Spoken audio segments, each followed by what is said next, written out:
हम्म, तो ठीक है। फर्स्ट सेशन जो हमने ब्रीफ किया था, service module. Basically service module after sales service, simple सा बात है। एक कंपनी एक मशीन बनाती है, असेंबल करती है, उसको सेल करने के बाद उसकी आफ्टर सेल सर्विस भी कॉमन सिनेरियोज होता है वो प्रोवाइड करती है, तो वो मॉड्यूल इसमें दिया गया है।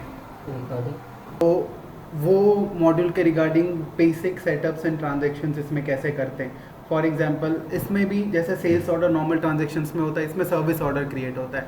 इसमें भी पोस्टेड सर्विस शिपमेंट होती है, इसमें भी सर्विस इनवॉइस होती है, इसमें भी सर्विस क्रेडिट मेमो होता है। वो साइकिल सेम ही होता है। डिफरेंस इतना ही होगा क्योंकि ये एक सेल्स ऑर्डर है, सेल्स ऑर्डर हुआ, सेल हो गया। ये सर्विस ऑर्डर है, इसमें हम कुछ सेल नहीं कर रहे, इसमें हम सर्विस कर रहे हैं। तो वंस फॉर एग्जांपल हमारे पास एक टास्क आता है, तो हमको एक रिक्वायरमेंट आती है, हम टास्क क्रिएट करते हैं। सिंपल यहाँ पे भी है, सर्विस ऑर्डर क्रिएट हुआ मतलब कि अब आपका रिक्वेस्ट हमने सिस्टम में रजिस्टर कर दिया है।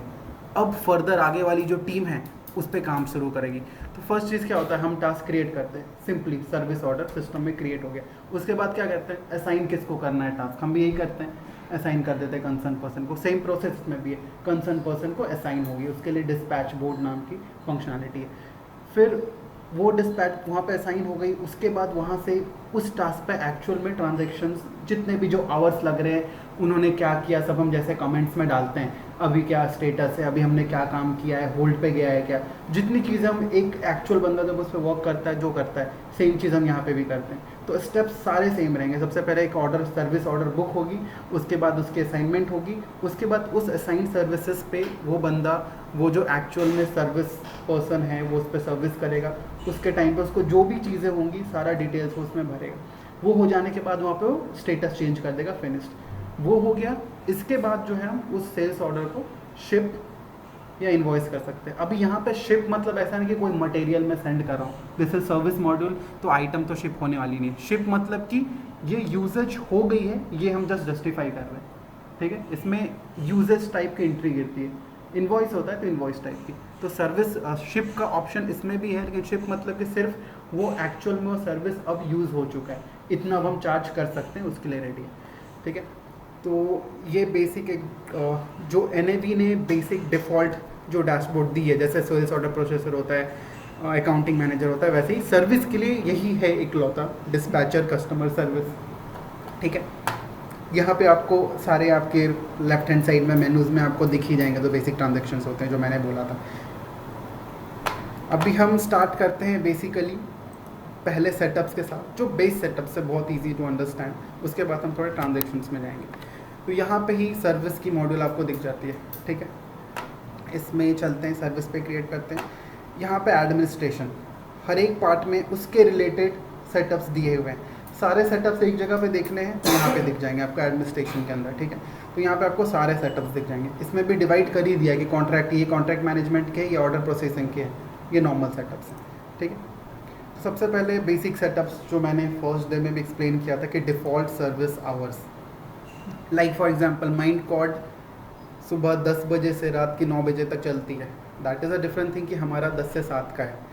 तो ये कैलेंडर डिफ़ॉल्ट सर्विस आवर्स की मेरी कंपनी कितने टाइम तक सर्विस प्रोवाइड करती है। शिफ्ट्स मल्टीपल हो सकते हैं, लेकिन सर्विस हो सकता है 24 आवर्स भी प्रोवाइड कर रहे, हो सकता है वीकेंड्स पे नहीं करती हो लेकिन वीकेंड्स पे भी करती हो, सारी चीज़ें।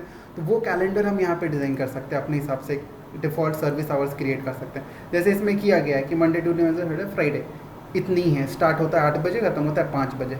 इससे क्या होगा, ये कहाँ पे यूज़फुल है कि जब भी मेरे पास एक टास्क रजिस्टर हुआ उसके बाद एक डिफ़ॉल्ट रिस्पॉन्स टाइम होती है सिस्टम की, कि ये जब भी इस तरह की टास्क है, फॉर एग्जांपल एक डेटाबेस रिलेटेड कोई भी टास्क है, वो रजिस्टर हुआ तो विद इन 4 आवर्स मुझे उसका रिस्पॉन्स देना है। ये सिस्टम में फंक्शनैलिटी है। अगर 4 घंटे में नहीं आता है तो उसके पहले स्लॉट भी सेट कर सकते हैं कि 2 घंटे हुए तो एक मेल भेज दो कि भाई 4 घंटे के अंदर रिप्लाई देना है, 3 घंटे हुए फिर एक मेल भेज दो। ये सारी फंक्शनलिटी है। तो ये इससे डिसाइड होता है। आज मुझे 4 बजे एक टास्क असाइन हुआ है तो ऑटोमेटिकली, क्योंकि डिफ़ॉल्ट सर्विस आवर्स ये है, मेरा default response time next day पे स्विच कर जाएगा क्योंकि 5 बज जाएंगे वो। तो इससे ये सब फंक्शनलिटीज़ डिसाइड होती है, ठीक है। डिफ़ॉल्ट सर्विस आवर्स क्लियर, ठीक है। वर्क आवर टेम्पलेट सेम, जैसे मैंने कोई पार्ट टाइम टेक्नीशियन है मेरे पास, कोई फुल टाइम टेक्नीशियंस है, कोई सिर्फ फ्रीलांसिंग कर रहा है मेरे लिए, जो भी है हर एक के शिफ्ट बना के मैं उसको असाइन कर सकता हूँ। ठीक है, ताकि बाद में मुझको उसकी ऑक्यूपेंसी देखनी, जैसे हमारे केस में होता है ना 135 आवर तुम्हारा टारगेट है, वैसे यहाँ पे हम लोग देखो यहाँ पे बनाया भी है 30 आवर पर वीक, ये उसका टारगेट है 36 आवर पर वीक, तुम्हारा टारगेट ये है, तुमको मैं यही वाला असाइन करूँगा, तुम पार्ट टाइम टेक्नीशियन हो, तुम्हारा टारगेट कुछ और रहेगा। तो ये सारे यहाँ पे मैं मल्टीपल डिफाइन करके उन पर्टिकुलर रिसोर्सेज को असाइन कर सकता हूँ, ठीक है। इससे मेरा टारगेट प्लस एक्चुअल का रिपोर्ट भी मैं डिराइव कर सकता हूँ, सेम हमारा टास्क मैनेजमेंट वाला कॉन्सेप्ट। पहले रिसोर्स सर्विस जोन के आने के पहले मैं service zones and skill codes बता देता हूँ। सर्विस जोन्स सिंपली, अब मैं जहाँ जहाँ सर्विसेज देता हूँ उस जियोग्राफिकल एरिया को मैं डिफाइन कर दिया हूँ, भाई north Gujarat, south Gujarat, north Gujarat के लिए ये टेक्नीशियंस रहेंगे, उसके लिए वो टेक्नीशियंस रहेंगे, ताकि कोई कस्टमर उस एरिया का आता है तो मुझे ऑटोमेटिकली रिसोर्सेज भी उस एरिया वाले ही असाइन करो, क्योंकि मेरे पास बहुत रिसोर्सेज है, बहुत सारे कस्टमर्स हैं, तो डिफाइन हो जाए, फिल्ट्रेशन हो जाए। ओके, नॉर्थ गुजरात का कस्टमर है, ये रिसोर्स नॉर्थ गुजरात का है, टैग हो गया, इसी में से उसे मुझे असाइन करना है। तो सिंपल, सर्विस जोन से geographical area in which I provide services to customers। Simple है, यही दो कॉलम है, इसमें और कुछ नहीं, code and description.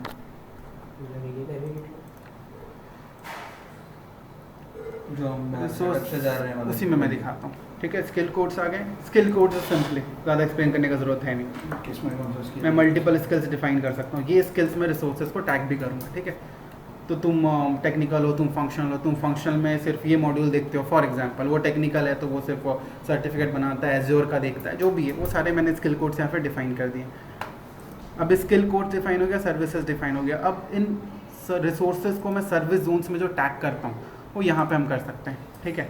For example Shubham है तो मैंने इसको टैग कर दिया है, ई में मैंने इसको टैग कर दिया ईस्ट, ठीक है। स्टार्टिंग डेट भी मैं मल्टीपल लाइन से बता सकता हूँ, इस डेट से इस डेट तक ये में, इस डेट से इस डेट तक दूसरे जोन में, जो भी है। इसका इतना ही है, इसमें मेनली यही है कि रिसोर्सेज एंड सर्विसेज को टैग करना है, बाकी इसमें कुछ भी नहीं है। रिपोर्ट सिलेक्शन सर्विस है, सर्विस सेटअप है इसमें। ये सेटअप जो है this is like for example inventory setup होता है, purchase and payment, sales and receivable, manufacturing, उस टाइप का सेटअप सर्विसेज के लिए जो है वो सर्विस मैनेजमेंट सेटअप है।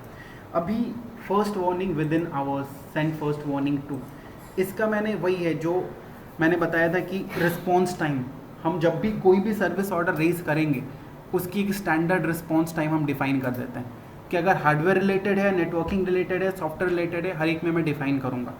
तो वो डिफाइन कर दिया मैंने, तो जैसे ही मेरी सर्विस ऑर्डर रजिस्टर हुई है एंड मैंने उसका पहला स्टेटस चेंज किया है, उसके बीच का जो टाइम होता है वो मेरा रिस्पॉन्स टाइम होता है। तो मैंने रिस्पॉन्स टाइम दे दिया 4 घंटे, इसका मतलब कि अभी मैंने कंप्लेंट रजिस्टर की, सर्विस ऑर्डर रजिस्टर की, तो उसके 4 घंटे तक में तो आपको रिप्लाई करना ही करना है। रिप्लाई करना मतलब उसका स्टेटस तो चेंज होना ही चाहिए, इनिशियल से इन प्रोसेस में तो आना ही चाहिए, ये उसका डेफिनेशन होता है। अगर नहीं आया तो मुझे इंटीमेशन कैसे होगा, तो बाय डिफ़ॉल्ट मैं यहाँ सेटअप में डाल सकता हूँ कि आधे घंटे बाद एक मेल भेज दो, 2 घंटे बाद दूसरा मेल भेज दो, 3 घंटे बाद तीसरा मेल भेज दो, ठीक है। कौन से ईमेल आईडीज़ को भेजना है वो भी मैं यहाँ पे डिफाइन कर सकता हूँ, क्योंकि ये जो मैनेजमेंट करने का काम होता है किसी एक बंदे के पास भी हो सकता है, तो मैं यहाँ पे एक भेज सकता हूँ। 2 घंटे तक भी नहीं हुआ तो उसके मैनेजर को भेजो, तो नीचे दूसरा ईमेल आईडी डाल दिया, ठीक है। तो ये सिंपल है, यहाँ पे मुझे 3 ऑप्शन दिया हुआ है, 1 2 3, कितने कितने आवर्स में भेजने हैं, किसको भेजने हैं, ठीक है। This part is clear. Now आता है service job responsibility code. Service job responsibility code, ये एक्चुअल में ये अब रिसोर्सेज का ही पार्ट है। अगर आप कॉन्टेक्ट्स में जाता हूँ, ठीक है, इसका मतलब मैं बता देता हूँ। इसमें देखोगे जैसे कि परचेज, सेल्स, मार्केटिंग, रिस्पॉन्सिबल, ये क्या है कि सर्विस मैनेजमेंट है तो जाहिर सा बात है कोई एक सेल्स डिपार्टमेंट देखेगा, प्रोडक्शन डिपार्टमेंट तो देखेगा नहीं इसको। तो हर एक जब भी हम एक कॉन्टैक्ट बनाते हैं ना, तो उस कॉन्टैक्ट में उसका सर्विस जॉब रिस्पॉन्सिबिलिटी कोड में डिफाइन करता हूँ, वो भी मैं दिखाता हूँ। तो इससे मुझे क्या होता है, मैं जब भी ऑर्डर बनाऊंगा तो मुझे एक फिल्ट्रेशन मिल जाएगा, मुझे बेकार के कॉन्टैक्ट्स वहाँ पे दिखेंगे ही नहीं, मुझे सिर्फ सर्विस के रिलेटेड वाले ही कॉन्टैक्ट्स दिखेंगे। तो फॉर एग्जांपल मैं अभी जाता हूँ जॉब रिस्पॉन्सिबिलिटी में, ठीक है, इसके अंदर ये दिखा रहा है कि कितने कॉन्टैक्ट्स इसमें टैग्ड है ऑलरेडी। तो मैं इसके एक परचेज वाले में चला जाता हूँ, ठीक है, ये एक है, इसको एडिट कर लेता हूँ मैं, इसमें जाता हूँ, ये कॉन्टैक्ट है, तो ये कॉन्टैक्ट जब आप क्रिएट करते हो मार्केटिंग वाले में उसका पार्ट है, ठीक है। मैं एडिट करता हूँ। तो जब भी हम एक कॉन्टैक्ट क्रिएट करते हैं तो यहाँ पे मेरे पास ऑप्शन आता है, पर्सन आया, पर्सन के नीचे जॉब रिस्पॉन्सिबिलिटी। तो जब भी अभी हम क्या करते हैं, कस्टमर क्रिएट करते हैं, साथ में कॉन्टैक्ट क्रिएट होता है, तो हम उतना ध्यान नहीं देते कि बैकएंड में और क्या क्या प्रोसेस। अगर हम मार्केटिंग का मॉड्यूल क्लियरली एक्सप्लेन करेंगे ना किसी कस्टमर को, तो ये सब पार्ट उसमें इंपॉर्टेंट आता है। तो यहाँ पे हम जॉब रिस्पॉन्सिबिलिटी टैग करते हैं, तो यहाँ पे मैंने उसको परचेस टैग किया हुआ है, ठीक है। तो बाय डिफ़ॉल्ट ये फिल्ट्रेशन क्राइटेरिया दे, इसीलिए हमने यहाँ पे टैग किया हुआ है, ठीक है। नेक्स्ट सर्विस कैलकुलेशन मेथड, इसका एक्चुअल में जो यूज़ है वो कैसे इफेक्ट कर रहा है वो मैं नेक्स्ट पोर्शन में दिखाऊंगा। इसका मतलब समझा देता हूँ। प्लान्ड एंड एक्चुअल, मतलब कि जो नेक्स्ट सर्विस होगा, अभी मैं टास्क रेस करता हूँ, प्लान रखता हूँ कि 1 अगस्त को चालू होगा, 10 को ख़त्म हो जाना चाहिए। एक्चुअल में 10 को ख़त्म नहीं हुआ, 12 को ख़त्म हुआ, ठीक है। एस्टिमेटेड था 10 को, तो ये वही बोल रहा है, प्लान था 10 को। तो जो नेक्स्ट प्लानिंग एमसीज में क्या होता है, मंथली रहता है। तो अगर मैंने आज 10 को किया तो नेक्स्ट 10 को होगी, ये एज पर प्लान है। लेकिन प्लान 10 को था, मैंने 12 को सर्विसिंग की, तो नेक्स्ट 12 को मुझे करनी है या फिर एज पर प्लान 10 को ही नेक्स्ट सर्विस करनी है, ये चीज़ ये डिफाइन करता है, ठीक है। Concept clear. इसका एक्चुअल यूज़ नेक्स्ट टाइम अपने एडवांस वाले मॉड्यूल में। सर्विस ऑर्डर स्टार्टिंग फ़ी, यहाँ पे बाय डिफ़ॉल्ट में एक सर्विस ऑर्डर स्टार्टिंग फ़ी, मतलब कि कोई भी मुझे काम, एक सर्विस मुझे स्टार्ट करनी है, तो बेसिक तो उसका मैंने फिक्स करके रखा है कि भाई ये लैपटॉप है ना, लैपटॉप में कुछ भी फॉल्ट हो, इसको मुझे ओपन करना पड़ेगा, उसका तो चार्ज फिक्स है, 500 रुपये तो लगेगा। ओपन किया तो 500, भले डिफेक्ट कुछ भी निकले, दैट इज सेकेंड पार्ट। या फिर ऐसा भी होता है कि सर पार्ट है, अच्छा पार्ट आपके यहाँ से जाके लेके आना है, मुझे वो लैपटॉप आपके यहाँ से लेके आना है, फिर बनाना है, तो ठीक है, कलेक्ट करने आऊँगा तो वो फी फिक्स है मेरा, 1000 रुपये तो लाने का लगेगा। तो एक स्टार्टिंग फ़ी जो मेरे को फिक्स करना है, वो इंडस्ट्री टू इंडस्ट्री वेरी हो सकती है, कुछ भी हो सकता है। यहाँ पे हमने हाँ, तो एक विजिट है, मैंने विजिट किया पहले करने के लिए, तो विजिट कुछ भी हो, मुझे एक बाय डिफ़ॉल्ट यहाँ पे टैग कर सकता हूँ मैं, जो कि मैं जब भी कोई भी लाइन लूँगा तो वहाँ पे फ्लो हो जाएगा। Shipment and invoice, don't need explanation. One service item line पर ऑर्डर, नाम से ही क्लियर हो रहा है, वन सर्विस आइटम लाइन पर ऑर्डर, एक ही लाइन बनना चाहिए क्या? एग्जैक्टली। अगर मुझे चाहिए कि मैं एक सर्विस ऑर्डर में चाहता हूँ एक ही लाइन टैग करे, दूसरा लाइन नहीं टैग करूँ, मतलब मल्टीपल सर्विसेज आइटम एक ऑर्डर से रिलेटेड नहीं हो। सेकंड सर्विस आइटम आया तो सेकंड ऑर्डर बनाना है, किसी ने ऐसा रिक्वायरमेंट बोला कि तुम मुझे 2 लैपटॉप दे रहे हो, मैं 2 सर्विस ऑर्डर बनाऊँ, कोई बोला नहीं 2 लैपटॉप दे रहे हो, एक ही सर्विस ऑर्डर में हो जाएगा। तो ये वो उसका रेस्ट्रिक्शन है कि पर सर्विस ऑर्डर एक ही आइटम रखना है, इसको क्लिक करेंगे तो वो वैलिडेशन ऑन रहेगा, मल्टीपल लाइन लेनी नहीं देगी। Link service to service item, नहीं, इसका मतलब ये है, ये तब यूज आएगा जब मैं मल्टीपल वाला ऑन रखा हूं तो ही। उस केस में क्या होगा, 1 आइटम 2 आइटम 3 आइटम रहेगी, मल्टीपल आइटम्स रहेगी। मल्टीपल आइटम से मल्टीपल रिसोर्सेज असाइन हो सकते हैं। 2 लैपटॉप आया, एक पे ये काम करेगा, एक पे मैं काम करूंगा, तो रिसोर्सेज डिफरेंट हो गए। हो सकता है इसमें कुछ और फॉल्टी निकले, इसका मदरबोर्ड फॉल्टी निकले तो मतलब मदरबोर्ड लग रहा है, उसमें कुछ और निकला।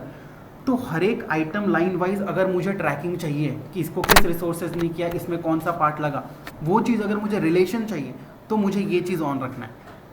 1 लाइन वाला है तो ऐसे भी 1 to 1 है, पूरा सेल्स ऑर्डर का रिलेशन है। मल्टीपल लाइन्स है और मुझे रिसोर्सेज यूजेज सबके बीच लिंकेज चाहिए आइटम वाइज, तो ये चीज़ मुझे ऑन रखना है। But that is useful only when 1 to 1 relation नहीं है, 1 sales order multiple item, correct. तो ये वाला रिसोर्स यूजफुल है। Resource skills option and service zone option, अभी मेरा एक ये भी रिक्वायरमेंट हो सकता है कि ये एक पर्टिकुलर ये हार्डवेयर आया है जो रिपेयर करना है, तो मुझे रिसोर्स असाइन करना है। अभी हो सकता है रिसोर्स उस सर्विस जोन में नहीं हो, मैं दूसरा सर्विस जोन का रिसोर्स डाल रहा हूँ, तो इस केस में मुझे अलाउ करना चाहिए कि नहीं करना चाहिए, या सिर्फ मैसेज दे के छोड़ दे, या फिर सिर्फ बता दे लेकिन अलाउ करे। उसके लिए ये है दोनों में, सर्विस रिसोर्स स्किल जोन और जोन्स में, एक तो जोन देखेगा और एक स्किल देखेगा कि भाई इसके पास तो नेटवर्किंग वाला स्किल है ही नहीं, तो इसको ये नेटवर्क वाला इशू कैसे असाइन कर सकते हैं, ये चीज़ के लिए। इसमें 3 ऑप्शन नॉट यूज्ड, मतलब कोई भी कुछ वैलिडेशन नहीं देगा वो। वार्निंग डिस्प्लेड, प्रॉपर वार्निंग देगा, आपको प्रोसीड करने नहीं देगा। कोड शोन में आपको सिर्फ बता देगा, अप्रोच करने देगा, वो प्रोसीड करने देगा। दोनों में यही ऑप्शन है, ठीक है। मैं अभी दोनों में वार्निंग डिस्प्लेड ही रखता हूँ ताकि वहाँ पे आपको दिख सके। फॉल्ट रिपोर्टिंग लेवल, ये मैं आपको एडवांस में बताऊँगा। इसमें मल्टीपल लेवल्स होते हैं। फॉर एग्जांपल नन रखूँगा ना तो मुझे फॉल्ट वाला कोडिंग मेंटेन करना ही नहीं है। वरना फॉल्ट कोडिंग में क्या होता है, वरना वो क्या करेंगे, रिमार्क्स दे देंगे ऐसा ऐसा इशू था।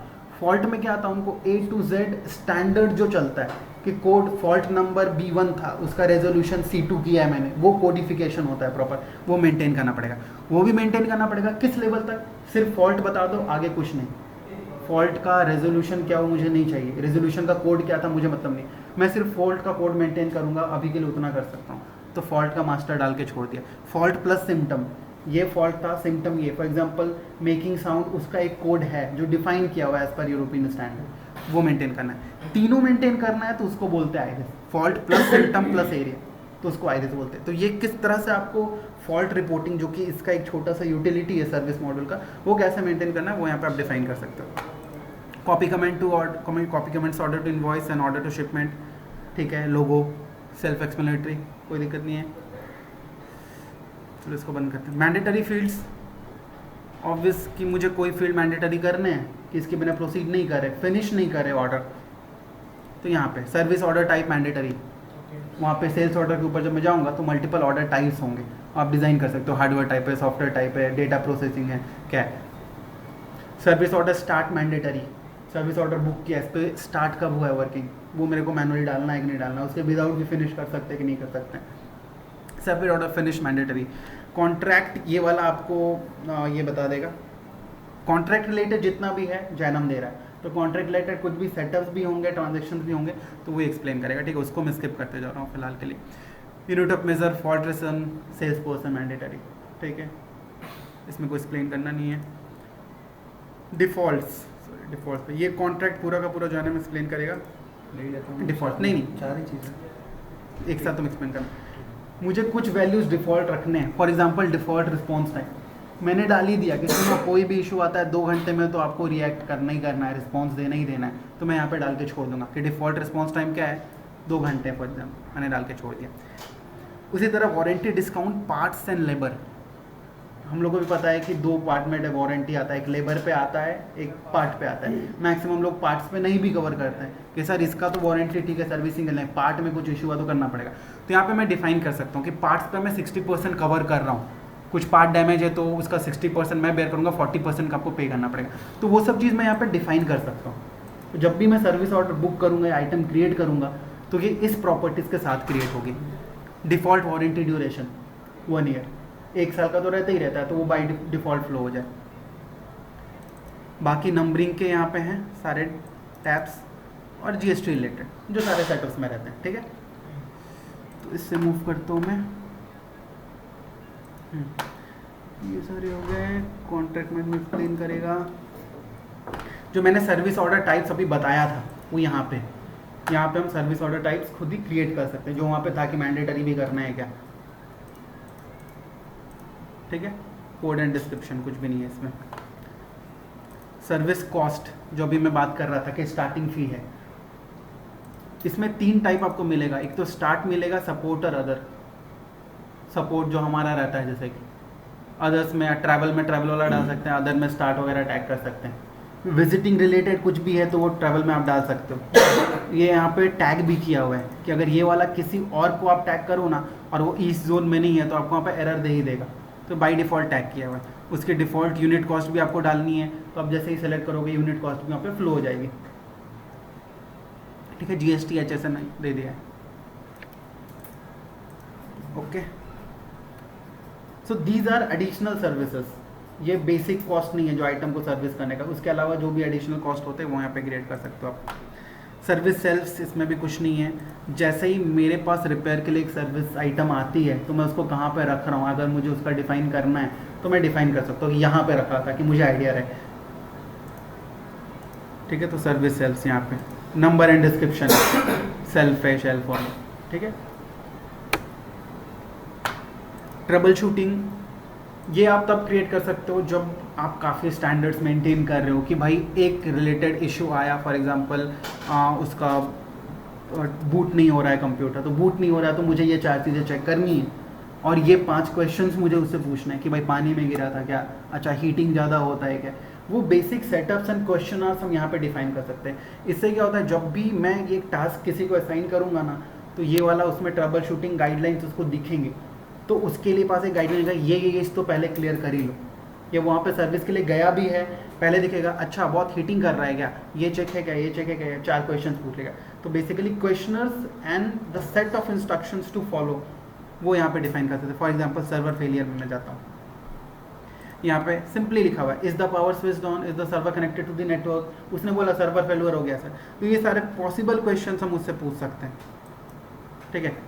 व्हाट कोई एरर मैसेज दिखा था क्या, जो सिंपल हम भी पूछते हैं। उसके एक स्टैंडर्ड मास्टर बनाना हो, मेंटेन किसी को करना हो, मुझे ऐसा लगता है ये चीज़ इतना जल्दी कोई नहीं करेगा, सर्विस मॉड्यूल यूज़ करेगा तो भी, बट अगर किसी को करना हो तो ऐसे वहाँ पे डिफाइन कर सकता है, ठीक है। सर्विस कॉस्ट हो गया।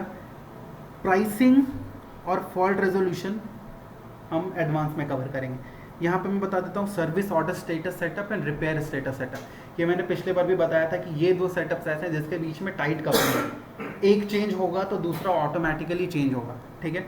Service order status setup, service order का ओवरऑल जो स्टेटस है that is service order status setup. इसमें हमको NAV के अंदर फिक्स मिलते हैं, इसमें हम कुछ भी डिफाइन नहीं कर सकते, this is not user define. यही 4 प्रोसेस मुझे फिक्स मिलते हैं। Pending, in process, finished, on hold, self explanatory है। सबसे पहले जब सर्विस ऑर्डर बुक करते हैं तो पेंडिंग में ही रहेगा, उसके सामने हम उसका प्रायोरिटी डिफाइन कर सकते हैं। ये भी जो प्रायोरिटी बेस के डेटाबेस में ऑलरेडी असाइंड है दैट इज स्टैंडर्ड, जो मुझे देख के ही लगता है कि भाई जब फिनिश्ड हो गया तो प्रायोरिटीज लो।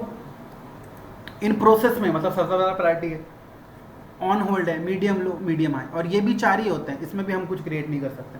तो ये हो गया overall status of service order, जो कि वहाँ पे जब बनाऊंगा तो मैं सबसे पहले जब बुक करता हूँ तो बाय डिफ़ॉल्ट वो इनिशियल में पेंडिंग में रहता है, ठीक है।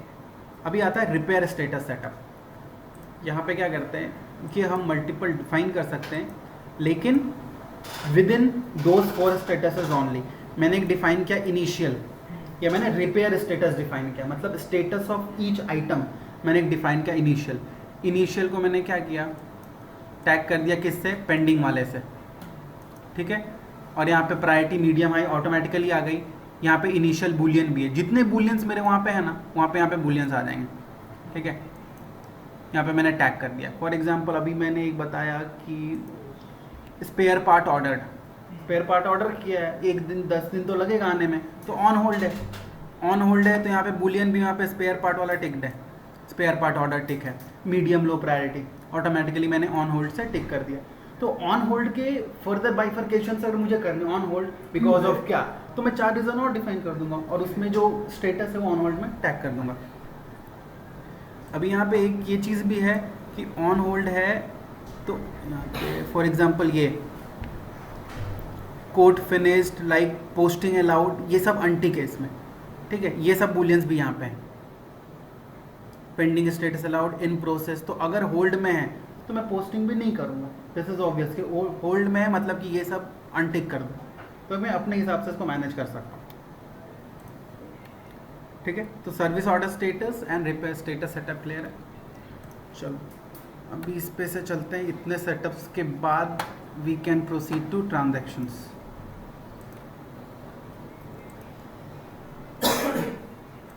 इसमें भी सिंपली हम जैसे सेल्स कोड के बाद सेल्स ऑर्डर बनाते हैं, सेल्स कोड और सेल्स ऑर्डर में हमको कोई डिफरेंस दिखता नहीं है, पूरा पेज सेम ही रहता है, डॉक्यूमेंट टाइप अलग रहती है।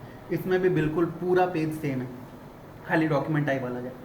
तो माइक्रोसॉफ्ट ने तो ऐसा लिखा है मटेरियल में कि as a initial draft you can use code, जब कंफर्म होता है तो कोड को ऑर्डर में कन्वर्ट कर दो, जो नॉर्मल सेल्स के प्रोसेस में भी होता है।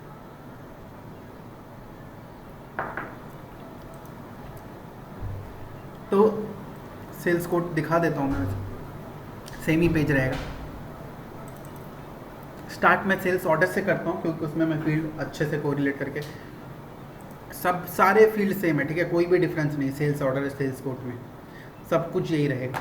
यहाँ पे बनाने के बाद मैं सीधे मेक ऑर्डर का जो फील्ड है मेक ऑर्डर करूँगा, ऑर्डर बन जाएगा, ठीक है। तो मैं ऑर्डर पे जाता हूँ, पूरा फील्ड सेम है, वहाँ पे एक्सप्लेन करूँगा तो अच्छे से कोरिलेट होगा। सर्विस ऑर्डर,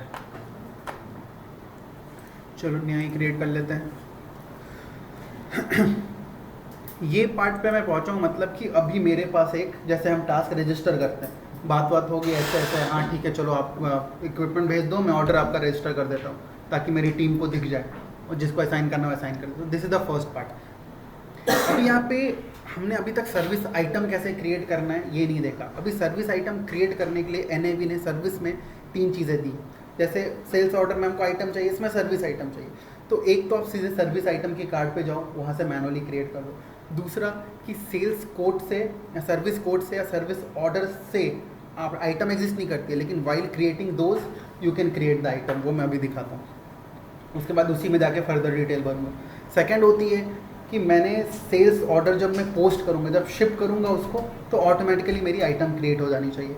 ये थर्ड वाली कब यूज़फुल होगी कि एक आइटम उसने परचेस किया, साथ में MC भी ले रहा है, तो मैंने जैसे ही आइटम क्रिएट किया होगा, उसको सेल्स किया होगा, तो सेल्स करूँ तो साथ में सर्विस आइटम क्रिएट हो जाए, उसकी वारंटी वारंटी डिटेल्स सब फिल हो जाए। तो ये थर्ड वाली सिनेरियो उस केस में यूज़ हो सकती है। तो फॉर एग्जांपल अभी मैंने ये लिया, डिस्क्रिप्शन डाल देता हूँ मैं, फॉर एग्जांपल रिपेयर, सारा कुछ हो रही है, रिपेयर ऑफ लैपटॉप, ठीक है। कस्टमर सेलेक्ट कर लेता हूँ मैं,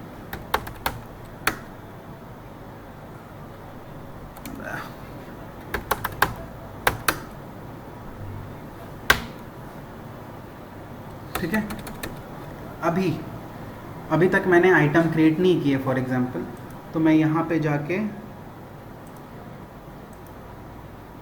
क्रिएट सर्विस आइटम का ऑप्शन है, यहाँ से मैं सीधे क्रिएट सर्विस आइटम कर सकता हूँ। Description must value service item line, हाँ यहाँ पे मुझे बोलता है कि आपको किस नाम से वो डिस्क्रिप्शन, क्या डिस्क्रिप्शन क्या होती है, यहाँ पे आपको डिस्क्रिप्शन क्रिएट करना पड़ेगा। मैं अभी एक टेस्ट करके कर देता हूँ, टेस्ट 27/8/2019।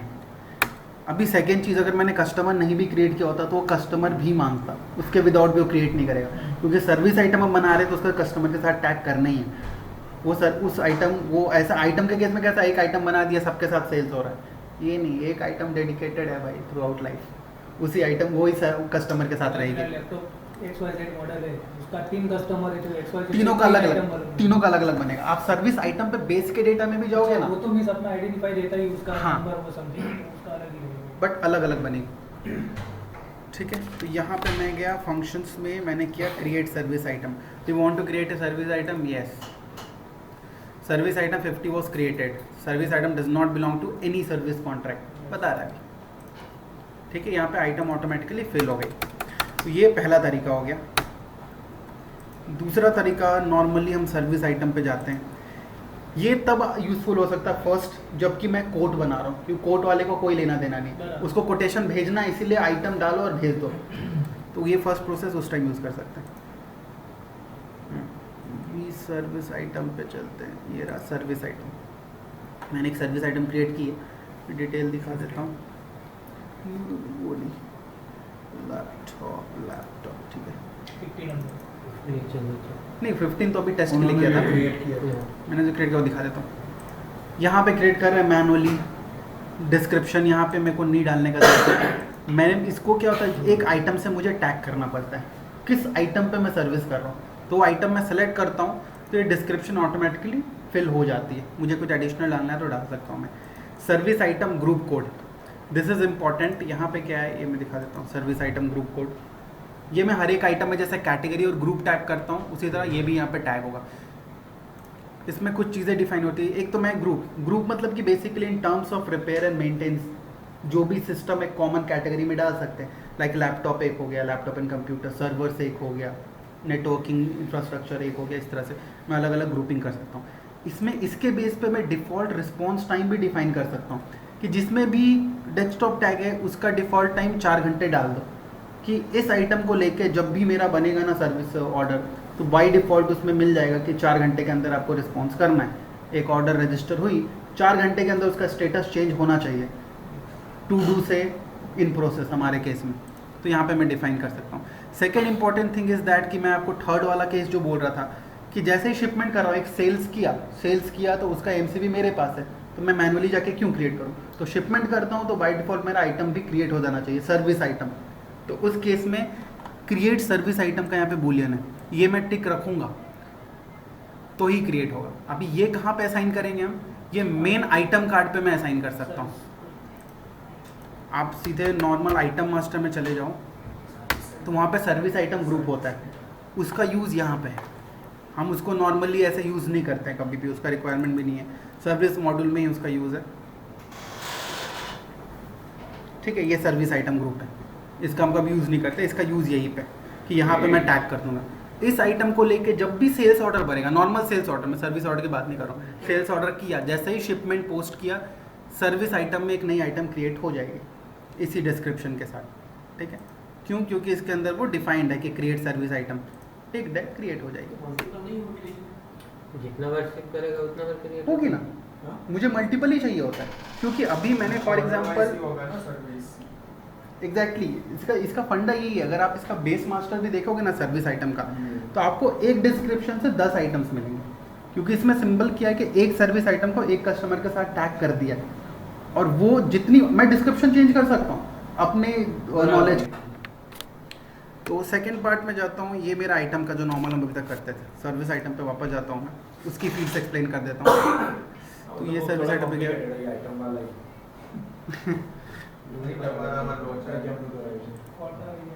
अच्छा एक चीज़ और बताओ, तुमने यहाँ पे भी दिखाया था कि सर्विस वाला सर्विस प्रोडक्ट ग्रुप पे आप अपना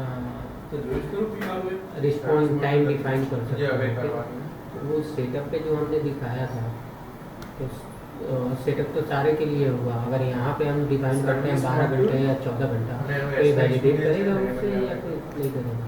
देखिए ये ऑब्वियस है कि अगर मैंने यहाँ पे डिफाइन किया, अगर मैंने ब्लैंक छोड़ दिया है तो मेन सेटअप पे है। हाँ, जो नॉर्मल हमारे एनएवी का होल स्ट्रक्चर, अगर मैंने यहाँ पे डिफाइन किया तो यहाँ से लेगा, ओके, सिंपल। इसमें मतलब जैसे पूरा एनएवी चलता है ना, कि अगर मैंने सेटअप में कुछ जनरल सेटअप पे मैंने डिफाइन कर, अभी यूजर का पोस्टिंग डेट मैंने सेटअप पे डिफाइन कर दिया और यूजर पे डिफाइन कर दिया, तो कौन सा वाला लेता है? यूजर वाला लेता है। सेम चीज़ है, अगर मैं स्पेसिफिकली जा रहा हूँ तो वो लेगा, नहीं डिफाइन किया तो ये तो सबके लिए एप्लीकेबल है, तो सेम चीज़ है यहाँ पे। तो थोड़ा ये सब जल्दी जल्दी निकलते हैं। हाँ ठीक है, वेरिएंट कोड, वही आइटम के अगर मल्टीपल वेरिएंट्स हैं तो वेरिएंट भी यहाँ पे मैं सेलेक्ट कर सकता हूँ। सीरियल नंबर डाल सकता हूँ, सीरियल नंबर के साथ मैंने परचेस किया है, जो आइटम सीरियल नंबर होता है ना, लॉट और सीरियल, तो सीरियल के साथ परचेस किया तो वो पर्टिकुलर सीरियल भी यहाँ पे मैं असाइन कर सकता हूँ कि एक सीरियल के लिए हुआ है, सीरियल नंबर 2 के लिए दूसरा सर्विस आइटम, वैसे भी कर सकता हूँ। स्टेटस में 4 स्टेटस मिलता है, ओन सर्विस आइटम हो सकता है ना, आपकी इंडस्ट्री के अंदर भी कुछ रिपेयर एंड वो चलते हो। सीरियल में एक तो आप सीरियल नंबर नॉर्मली, अभी ये लैपटॉप था, इसका कुछ सीरियल नंबर तो होगा, वहाँ पे मैं डाल सकता हूँ। ठीक है, ताकि मेरा आइडेंटिफिकेशन रहे। अभी मेरे पास, मैंने जो है उसको 10 लैपटॉप बेचे हैं, मैं क्या करूँगा, क्वांटिटी डालूंगा 10, लेकिन मैं असाइन सीरियल नंबर करूँगा ना, अपने पास लॉट होता है, ट्रैकिंग के लिए 2 चीज़ होता है, लॉट होता है और वो सीरियल नंबर होता है। मैं सीरियल नंबर असाइन करता हूँ, तो उसमें मैंने 10 क्वांटिटी की 10, यहाँ पे मैं एक ही लाइन डालता हूँ, अंदर मैं 10 लाइन डालता हूँ ट्रैकिंग में, तो वो 10 ट्रैकिंग डाला ना, तो यहाँ पे मैं वो 10 अलग अलग सेलेक्ट कर सकता हूँ कि ये वाला जो रिपेयर है वो इस सीरियल नंबर के लिए, लैपटॉप नंबर 00125। वहाँ से ब्राउज होगा वहाँ पे। हाँ, यहाँ पे बाय डिफॉल्ट एक तो आप वहाँ से अगर बनाए हो तो ऑटोमेटिकली यहाँ पे फिल हो जाएगा, नहीं तो आप यहाँ से जाके जैसे लेजर एंट्री खुलती है ना, यहाँ पे भी खुलती है, यहाँ पे आप सेलेक्ट भी कर सकते हो ट्रैकिंग वाली। सेल एंट्री है ये। हाँ, सेल्स आइटम लेजर एंट्री, जिसमें कि सेल्स वाली होगी, जिसमें कि ट्रैकिंग नंबर होगा, हाँ बराबर, वो वाली। लॉट नंबर वाला। करेक्ट, हाँ, मतलब वो अपने सिस्टम से जो भी सेल किया है वो डिस्प्ले कर, वो डिस्प्ले कर सकते तो हो। कौन सा सीरियल के लिए आप सर्विस देना चाहते हैं, एग्जैक्टली, वो भी आप सेलेक्ट कर सकते हो। नहीं भी सेलेक्ट किया ना, मैनुअल रखना तो मैनुअल भी टाइप कर डाल सकते सकते हो, हो। बराबर। हाँ, स्टेटस आ गया, ये सब जो है जैसे स्टेटस टाइप की कुछ फील्ड हैं, ये सिर्फ अपने मतलब डेटा पर्पस के लिए है, इसका मतलब आप अपने हिसाब से निकाल सकते हो। जो माइक्रोसॉफ्ट ने एक्सप्लेन किया अपने कंटेंट में वो मैं एक्सप्लेन करता हूँ। ओन सर्विस आइटम मेरी सर्विस आइटम, मेरे इंडस्ट्री के अंदर भी ब्रेकडाउन्स होती है बहुत सारी, या फिर मैं खुद का मेंटेनेंस खुद से करता हूँ, तो उसके लिए आप ओन सर्विस आइटम रखोगे। Installed and temporary installed and temporary मतलब कि आपके क्लाइंट के यहाँ ही इंस्टॉल्ड है वो चीज़ है, तो आप इंस्टॉल्ड एंड टेम्पररी कुछ टाइम के लिए दिया हुआ है, टेस्ट पर्पस के लिए, कुछ के लिए भी, तब डैमेज हुआ, परमानेंटली सेल कर दिया है, उनके पास से इंस्टॉल्ड आ गया। डिफेक्टिव, पीसी डिफेक्टिव है तो डिफेक्टिव टैग कर देना है मुझे। सर्विस आइटम कंपोनेंट्स भी होते हैं, वो मैं एडवांस में एक्सप्लेन करूँगा। बेसिकली ये एक लैपटॉप है, इसके अंदर भी कुछ कंपोनेंट्स होते हैं जो इसका रिपेयर कर सकते हैं। फ़ैन हो गया, मान लीजिए इसका हार्ड ड्राइव हो गया, सीडी ड्राइव हो गया, इसका अलग भी मेंटेनेंस लगता है, तो मैं ये भी डिफाइन कर सकता हूँ कि ये मेरा कंपोनेंट और ये इसके सर्विस कंपोनेंट। तो अगर ये जो मैं फॉर एग्जांपल एक सीडी ड्राइव करके ये आइटम बना रहा होता, तो मैं इस सीडी ड्राइव को लैपटॉप के अंदर टैग कर सकता हूँ, तो यहाँ पे वो यस लिखा हुआ था कि yes this is a service item component. This is itself not a service item but this is a component, fixed जैसे कि asset बॉम्ब जैसा। कंपोनेंट होता है Fixed उस तरह asset से। जैसा, हाँ, asset and check हुआ। रिस्पॉन्स टाइम 4 आवर्स मैंने फिल नहीं किया, ऑटोमेटिकली आ गया है based on service item group जो भी मैंने सेलेक्ट किया। मैं दूसरा सेलेक्ट करूंगा, यहाँ पे अपडेट हो जाएगा। प्रायोरिटी, इसकी प्रायोरिटी लो मीडियम हाई मैं यहाँ पे डिफाइन कर सकता हूँ, ठीक है, बेस्ड ऑन कि इसका सर्विसिंग या किस तरह का आइटम है उसके बेसिस पे कि ये जो आइटम है इसका सेंसिटिविटी होता है, इसको तो जल्दी करना पड़ेगा। लास्ट सर्विस डेट वही अपना ऑटोमेटिकली अपडेट होगा क्या? हाँ। हमारे केस में सब हो ही आएगा। ठीक है, warranty starting and ending date हम यहाँ पे फिल कर सकते हैं। वारंटी परसेंटेज पार्ट्स, ये सब चीज़ें मैंने सर्विस सेटअप पे भी मैं डिफाइन कर सकता हूँ, जो डिफ़ॉल्ट फ्लो हुआ था जो मैंने दिखाया था। Starting labour, ending labour, warranty percentage labour, ठीक है, प्रेफर्ड रिसोर्सेज। अभी एग्जिम है तो धवल प्रेफर्ड रिसोर्सेज तो टैग कर सकते हैं आप, ठीक है। अब नहीं दे रहा अलग बात है, बट टैग कर सकते हैं। कस्टमर मैंने बोला था, आप यहाँ पे अगर कस्टमर नहीं टैग करोगे और आप सेल्स ऑर्डर बनाया, आपने ऊपर कस्टमर सेलेक्ट किया, नीचे आपको वो दिखेगा ही नहीं आइटम, तो वो आइटम इस कस्टमर से टैग्ड होना ही चाहिए। सिंपली उसका शिपिंग वगैरह सब वहाँ पे ऑटोमेटिकली डिटेल फिल हो जाता है, इसमें कुछ है नहीं। कॉन्ट्रैक्ट का जो पार्ट है ये आपको बताएगा जैनम। वेंडर का भी टैग कर सकते हैं, पता नहीं क्या है ऐसा डिटेल में क्या है, एक मिनट।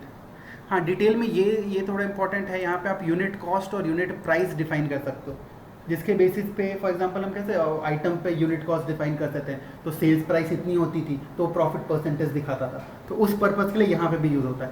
वो इस प्राइस से मैच करता है कि आपने जो वहाँ पे सर्विस का चार्ज लिया वो इतना था, आपने इतना लिया, तो आपका यूनिट परसेंटेज प्रॉफिट इतना आएगा, वो यहाँ पर आप डिफाइन कर सकते हो।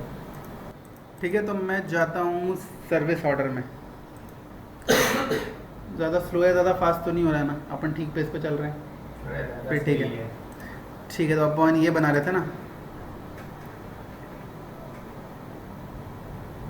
नहीं ये नहीं बना रहे, मैं बना देता हूँ।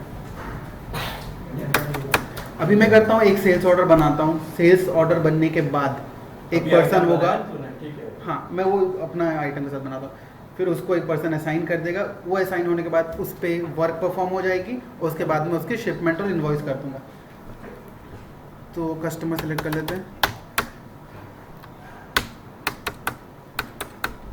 काम करता हूँ। सबसे पहले ये डेट चेंज कर लूँ।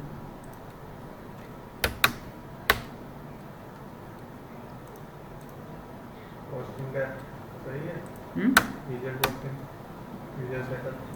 हाँ, उसका कोई दिक्कत नहीं। इसमें कौन सा डेट फ्लो हुआ? 2021 फ्लो हो गया है। अरे वो बाद में वर्क डे में किया ना। हाँ, इसीलिए अभी कर लेता हूँ, ताकि क्या उससे मैं आपको एस्टिमेट सारा टाइम्स दिखा पाऊंगा वहाँ पे।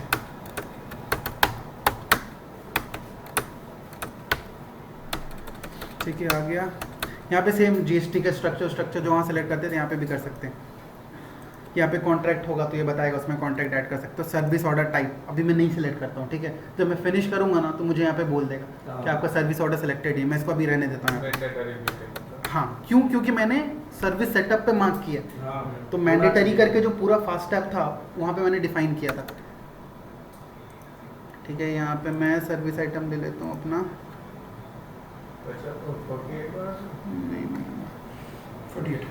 लैपटॉप प्रोब, ये आ गया। ये रिस्पॉन्स टाइम वगैरह ऑटोमेटिकली फ्लो हो गई, रिस्पॉन्स डेट वगैरह सब यहाँ पे आ जाएगा। ठीक है, ये बोल रहा है कि 28 तारीख को आपको इतने बजे तक तो रिस्पॉन्स देना है।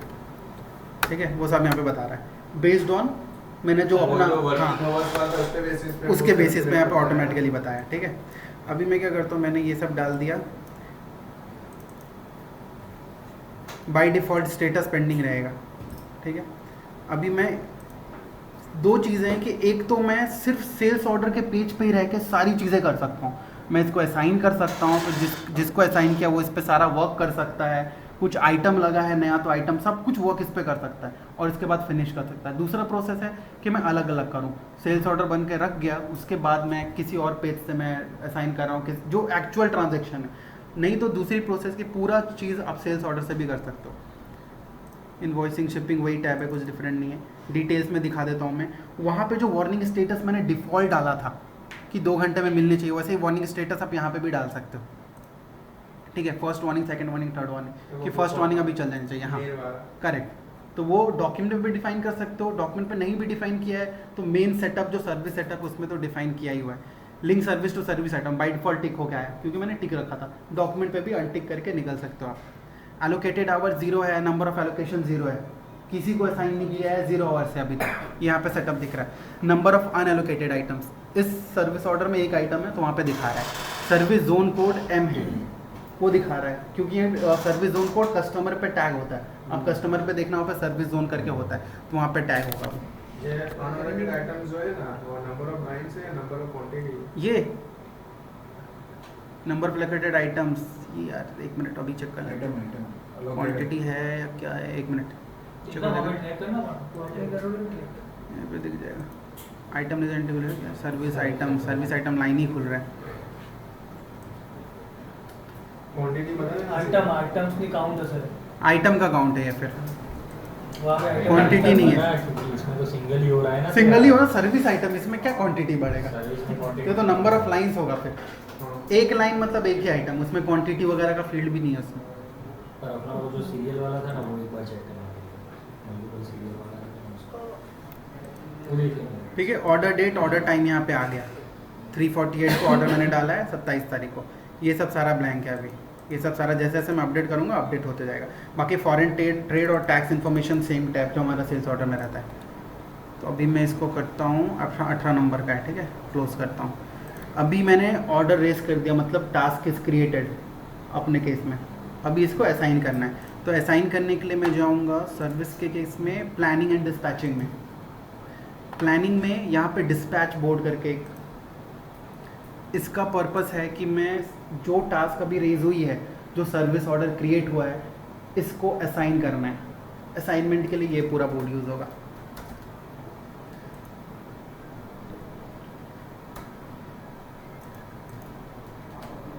मैं यहाँ पे फ़िल्टर लगा सकता हूँ, पेंडिंग वाली थी मेरी, पेंडिंग का फ़िल्टर लगा दिया।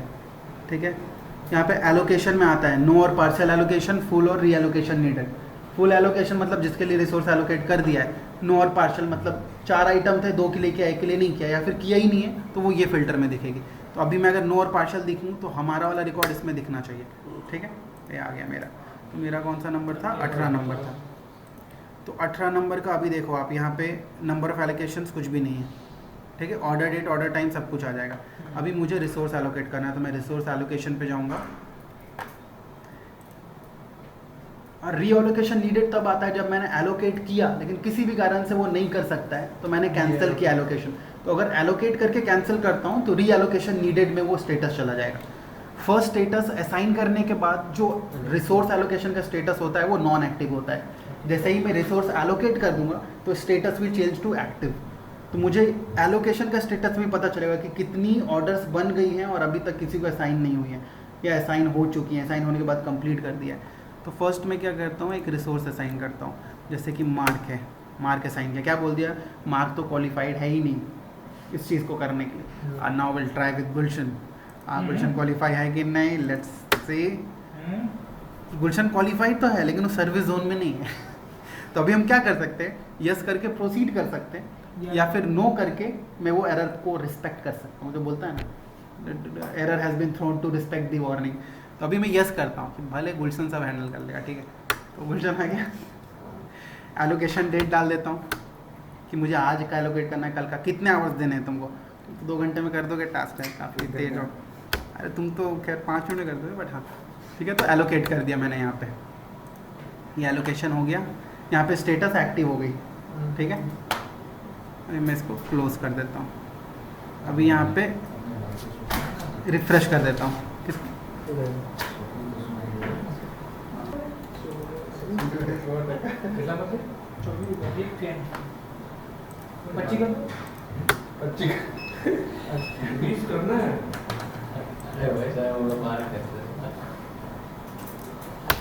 ठीक है, अभी क्या है, मैं इसका स्टेटस चेंज करता हूँ फुल एलोकेशन।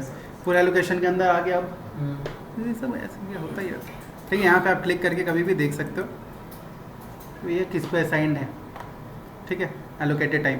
अभी ये स्टार्ट नहीं किया है तो यहाँ पे इसीलिए स्टार्टिंग टाइम, फिनिशिंग टाइम कुछ भी नहीं आया है। मैं चाहूँ तो इसका एलोकेशन कैंसिल भी कर सकता हूँ। अभी मैं कैंसिल करूँगा नहीं, खाली दिखाता हूँ जाके।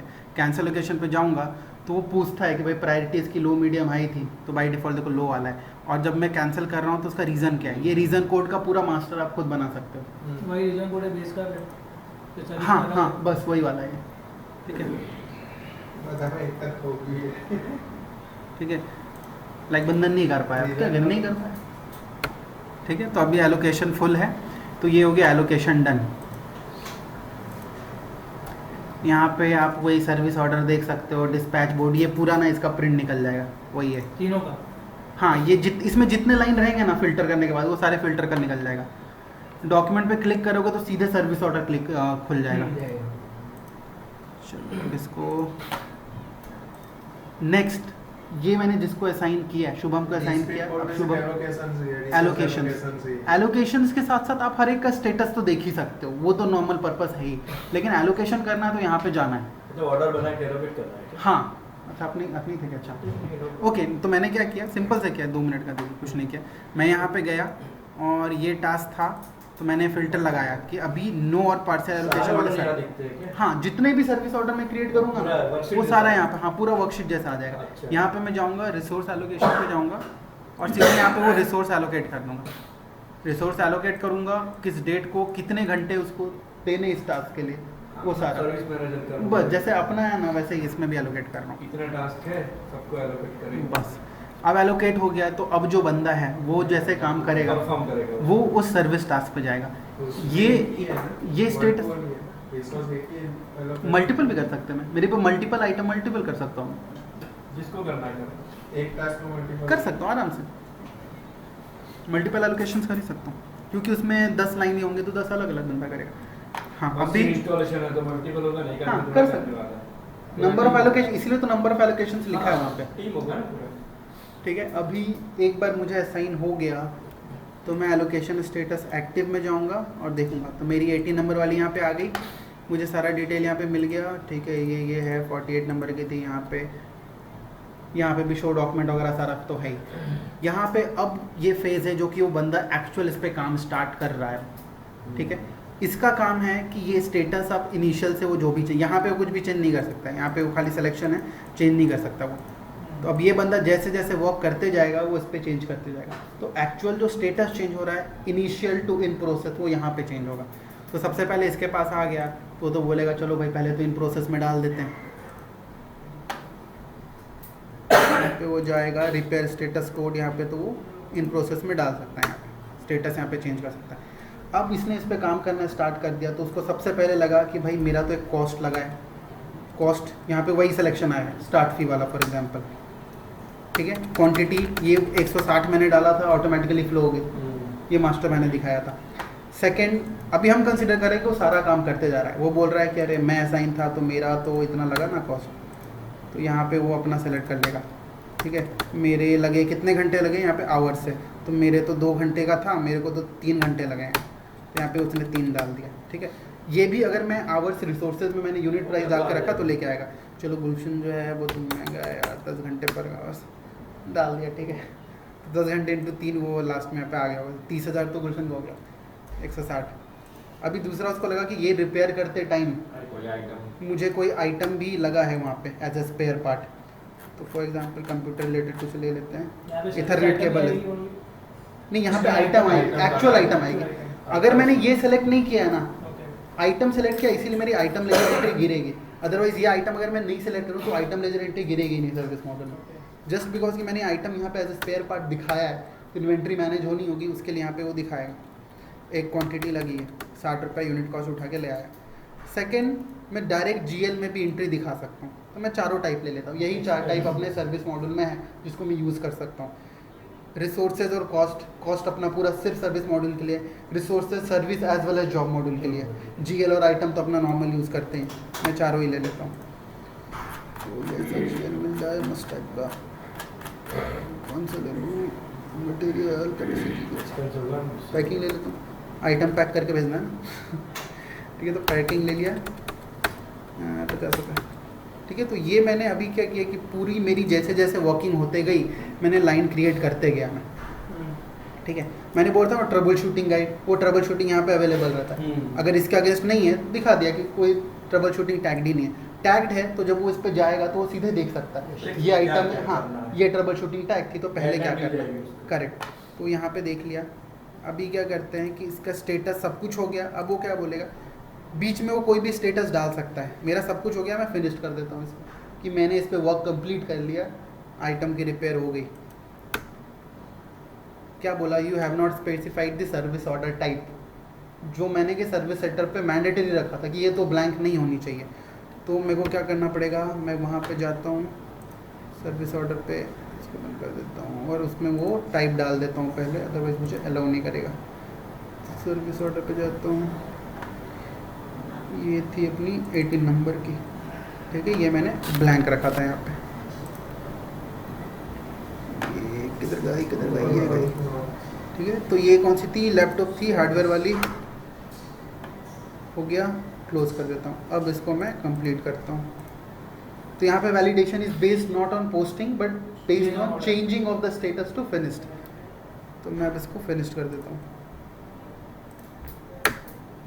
ठीक है, अभी हो गया। मैं इसको ओके कर देता हूँ। अब क्या होगा कि मैं अपनी सर्विस ऑर्डर पे जाता हूँ। सर्विस ऑर्डर पे ऑटोमेटिकली स्टेटस अपडेट हो गई।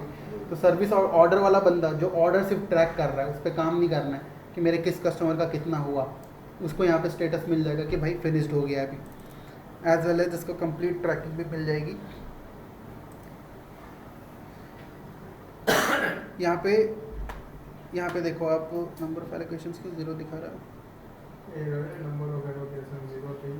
अच्छा, मैंने फिनिश कर दिया ना, अनटिल अनलेस मैं फिनिश नहीं करता मुझे यहाँ पे एलोकेशन दिखेगा। अब तो क्योंकि अगर उसको फिनिश के बाद भी एलोकेशन दिखाएगा तो वो बंदा तो कभी फ्री नहीं हुआ ना।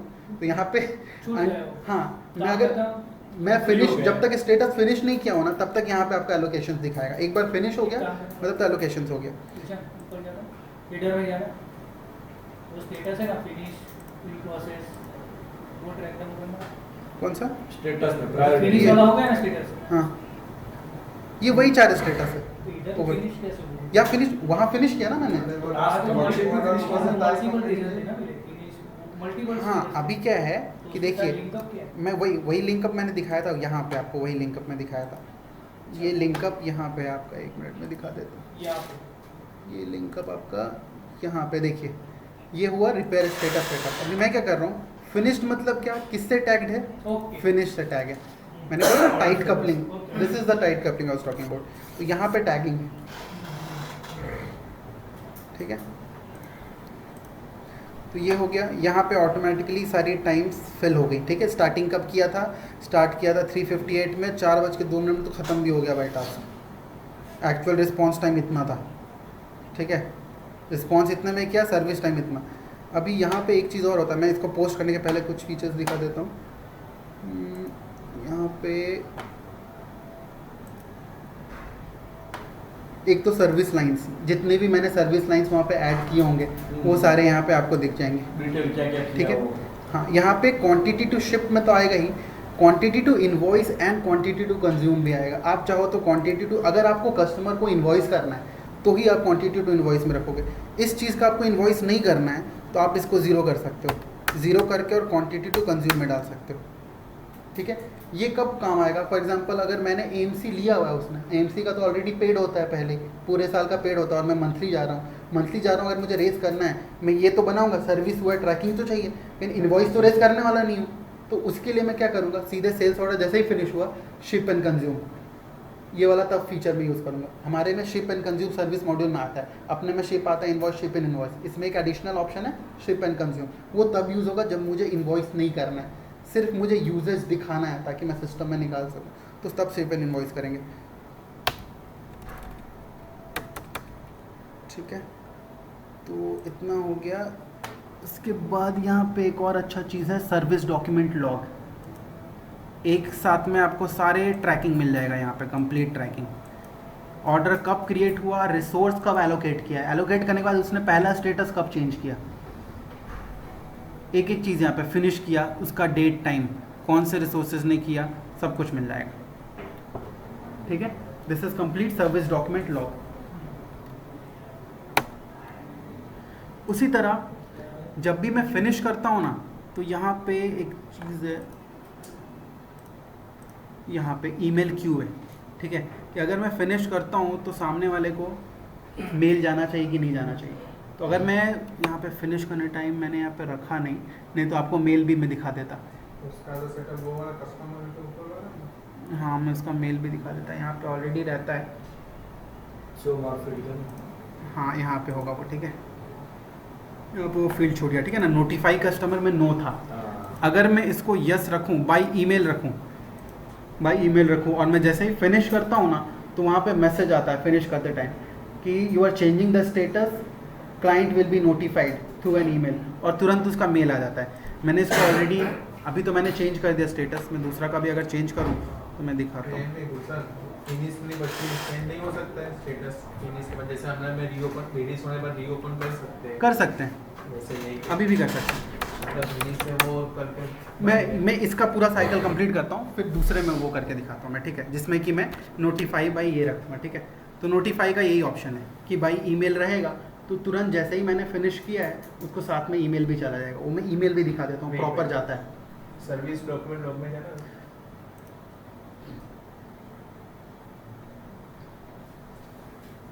इसमें जो स्टेटस वाला ही दिखता है ना, और कुछ हाँ। नहीं देखता है। नहीं, इसमें स्टेटस दिखेगा, कब स्टेटस चेंज हुआ ये दिखेगा, और किस यूज़र ने किया ये दिखेगा। मुझे लॉग में और चाहिए ही क्या? नहीं, वैल्यूज नहीं रहेगा सर्विस डॉक्यूमेंट में, मतलब कि जैसे अपना आइटम का है ना चेंज लॉग, वैसे ये सर्विस का चेंज लॉग आपको यहाँ पे दे दिया है। बाई फोन वोन रखते हो तो सीधे स्काइप ओपन हो जाता है, ठीक है।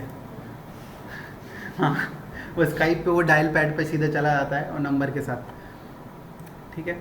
तो यहाँ पे अभी मैं ऐसा करता हूँ कि इसको सीधे मैं पोस्ट करता हूँ।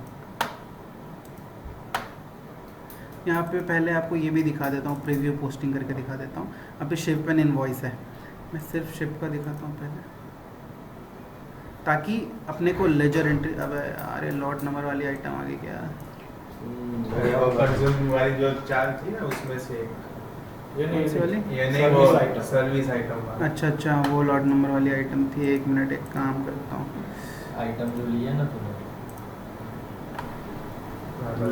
ये वाली ना, ये वाली आइटम यहाँ पे होगी ना कहीं अटाइन होम में करने, या होम में अच्छी किसमें होम फर्स्ट है आइटम ट्रैकिंग लाइंस कहाँ दिख रहा है? ये हाँ, बड़ा वाला होगा भी नहीं, पता नहीं।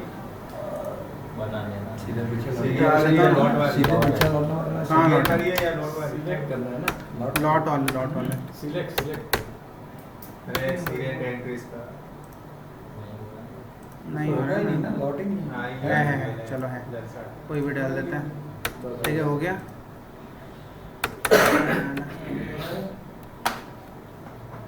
ओके, अभी कोई दिक्कत नहीं, रिव्यू करके देखते हैं आप शिप।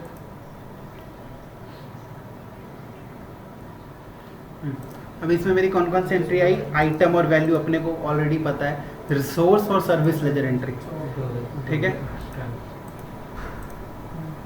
रिसोर्स लेजर एंट्री में वही मेरी रिसोर्स कितनी quantity, total price. Entry type is usage, क्योंकि शिप हुआ है, जैसे ही मैं इनवॉइस करूंगा ये वाली डेबिट है, ये क्रेडिट हो जाएगी और इनवॉइस टाइप की एंट्री करेगी, एंट्री टाइप इनवॉइस गिरेगी। तो इसमें सिंपल सा है, हमारा कैसे होता था, जैसे एक्सपेक्टेड कॉस्ट और एक्चुअल कॉस्ट गिरता था।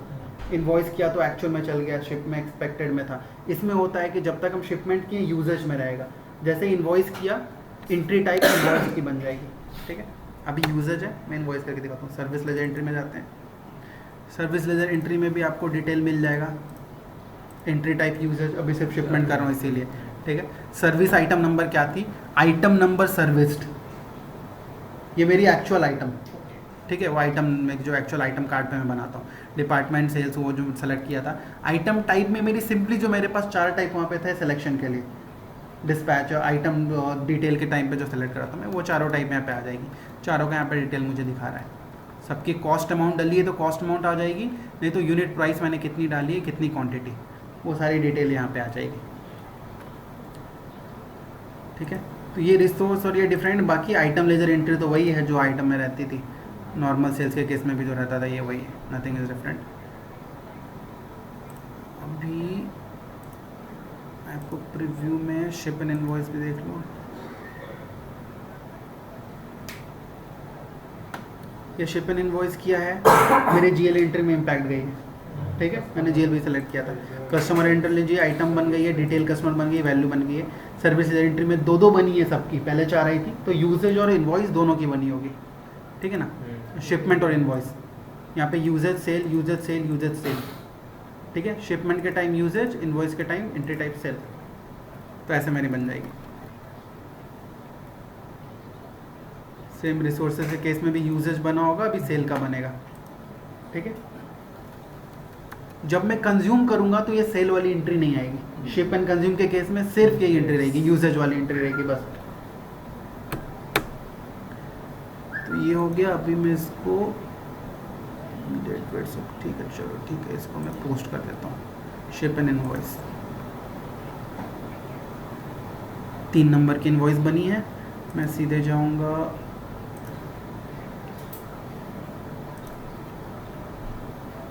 होम पे, चले जाता हूँ। मेरी पोस्टेड आइटम नहीं दिखा रही है, posted service service service orders यहाँ पे नहीं दिखाती है, पोस्टेड ऑफर नहीं दिखाई, सॉरी, ठीक है। मेरी पोस्टेड सर्विस शिपमेंट्स भी देख लेता हूँ।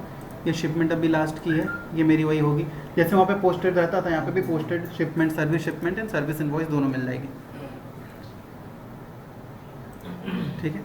ये वही हमने जो लैपटॉप प्रो बुक लिया था सारी डिटेल्स के साथ यहाँ पे, वैसे ही पोस्टेड सर्विस इनवॉइसेस भी दिख जाएंगे यहाँ पे,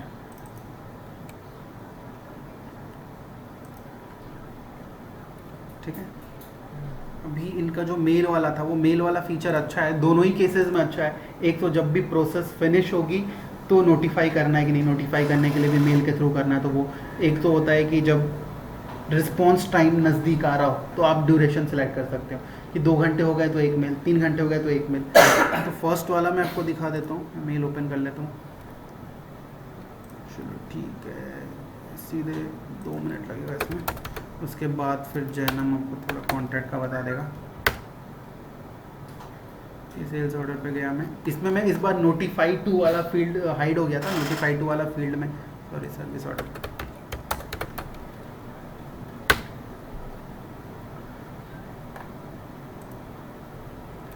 काम करता हूँ।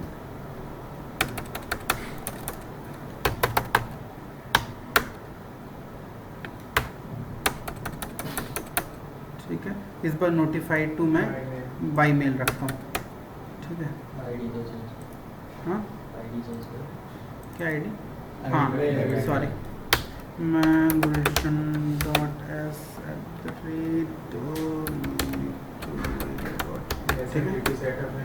है वो है, ठीक है। इसको कर दिया, यहाँ पे खाली एक आइटम डाल देता हूँ, नहीं तो लेगा नहीं। 48 कोई भी एक 48 नंबर था ना, डाल दिया। देखता हूँ विदाउट कंप्लीशन, अभी status pending to finished, you have not the type. और अच्छा, अपने ने जो वैलिडेशन लगाया है वो पहले डाल दें, सर्विस ऑर्डर टाइप हार्डवेयर, अब अपन प्रायोरिटी इसका ये चेंज कर दो, finished. The customer will be notified as requested because service order is now finished. Okay कर दिया, नोटिफाई हो जा। ये जो मेल आया ना, बस यही मेल आता है, अभी भी याद आना चाहिए था। We have finished carrying out service order, इतना नंबर, ये हेडर सब्जेक्ट लाइन रहता है, और you can collect your service item when it is convenient for you, ये एक मेल आता है, ठीक है। So that's it from my side, now mister Jain will take over.